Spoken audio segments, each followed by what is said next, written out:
Hey guys, what is going on, and welcome back to another video. I hope y'all are having a great day. Today we're gonna go over the day one patch notes for Killer Klowns, since the game officially did drop on Steam for everyone to be able to play. There's a lot of patch notes for both humans, clowns, and just a bunch of general fixes, so let's hop right into it.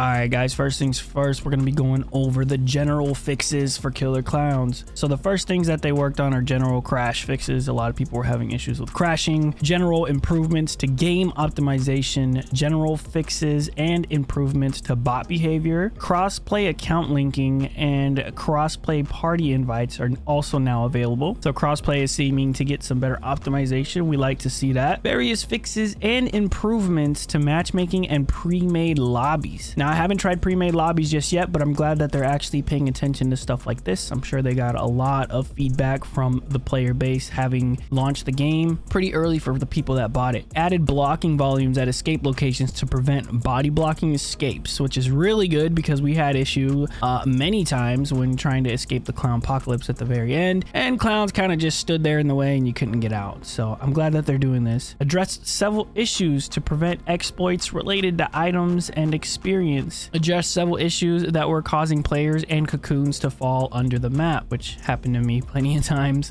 I've even spawned under the map before. Fixed an issue where the language options were not appearing on the Steam client. Fixed an issue where the intro cinematic when loading into a match would sometimes be missing assets. Fixed an issue where bots would not be replaced by players who are joining in progress. Various fixes to address collision issues and stuck spots on every map, which is good because there were a lot of instances where people were getting stuck and it was getting very, very frustrating.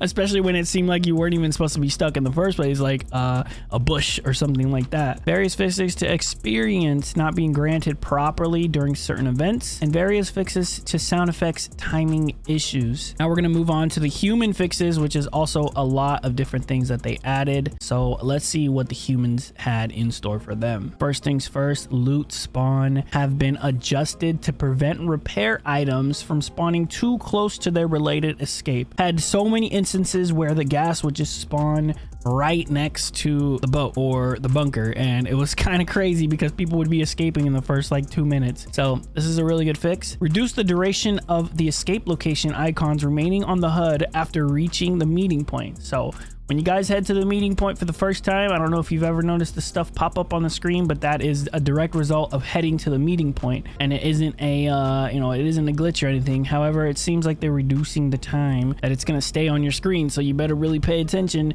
when that stuff pops up. They made adjustments to the distance attenuation curve for human proximity voice chat. Now I don't know what attenuation curve is, but I'm assuming that it's something good, hopefully, meaning we'll be able to hear each other better depending on where we're at. I'm not exactly sure. Maybe somebody can explain that to me. Fixed an issue where the crosshair may remain on the HUD after dropping a weapon. Fixed an issue where certain outfits were missing flashlights. Fixed an issue where empty loot containers would appear closed and non-interchangeable for players that have joined in progress. Fixed an issue where the player would sometimes regenerate stamina while sprinting even without any item buffs, which happened to me the other night. I was actually sprinting and my sprint meter just wasn't going down. I wasn't regenerating sprint, but it just wasn't going down, and I hadn't popped any kind of items or anything like that. So yeah, that's a good thing. Fix an issue where the cocoon visual effect would sometimes remain on the player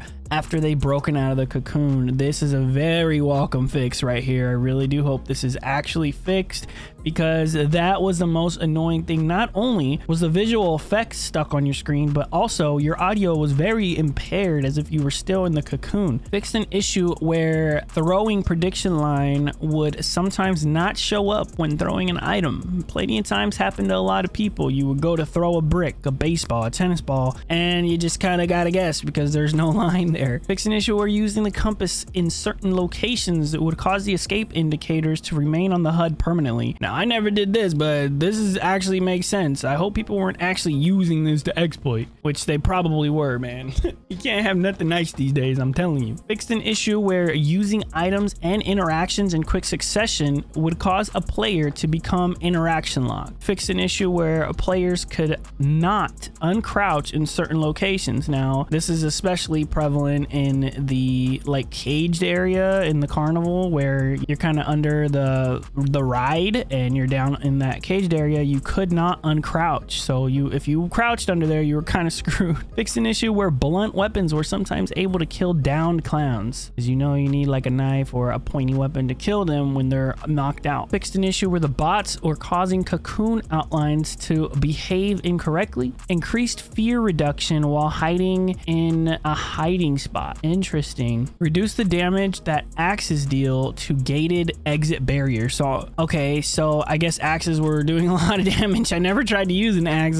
That's good to know. All right, let's move on to the clowns, guys. The clowns got a bunch of fixes too, which is some very welcoming. They also got a lot of nerfs, so pay attention closely, man. Adjusted the camera position while using the balloon dog trick. Made improvements to the clown voice interaction when transitioning from team chat to proximity chat. Fixed an issue where the clown's loadout 3 was not available even after reaching the level requirement. Happened to a lot of people, including myself. It was just straight up locked. Fixed an issue where the UI prompt that appears to notify players that there is not enough space to use the invisible car ability was missing. Fixed an issue where certain quality settings would cause the clown jump to have visual issues. Fixed an issue where clowns may sometimes become interaction locked after performing a clowntality, when actually this happened to me plenty of times. If I downed someone and went to clowntality them and they quit, I would literally be stuck there the rest of the game. I've had games where I had to quit and rejoin back on my friend that I was playing with in order to keep playing, which, you know, if you do that, you lose all your experience. So it's very, very unfortunate. People would just rage quit after getting down. It was so annoying. Fixed an issue where clowns may sometimes not be able to use any of their tricks after performing a clowntality. Fixed an issue where clowns could perform a clowntality while in the middle of an interaction. Fixed an issue where cotton candy ray gun beams would sometimes not connect properly to player models, so they had hitbox issues. Made improvements to cotton candy ray gun hit detection duration, close quarters engagements. Fixed an issue where firing animation was sometimes not appearing for the pentashot and the laser beamer. Increased cocoon damage when thrown at humans. Increased clown movement speed when sprinting backwards. I mean, as if clowns weren't already hard enough to hit, now they're going to be able to be faster when they're going backwards. I don't know about that one, man. Fixed an issue that was causing the popcorn bazooka to deal double damage. Now, I knew I wasn't going crazy. I had an instance where I was shot twice with the popcorn bazooka and I went down immediately. I thought I was going crazy, but I guess there was an issue where they were doing double damage, so that's good. Reduced range of popcorn bazooka to be more in line with the popcorn visual effect. Reduced environmental damage of the popcorn bazooka. Reduced tracking time of the popcorn bazooka. Increased pentashot cottonization damage. Improved pentashot projectile hit detection. Reduced bounce caster cottonization damage. This is going to be like a really big deal right here, so I'm really glad that they did that. Increased mallet charge speed, which is going to be good. And reduce the hypnotic lure escape threshold. So these are all very welcome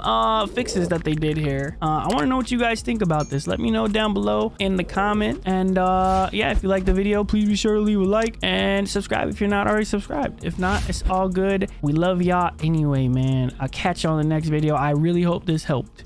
Peace.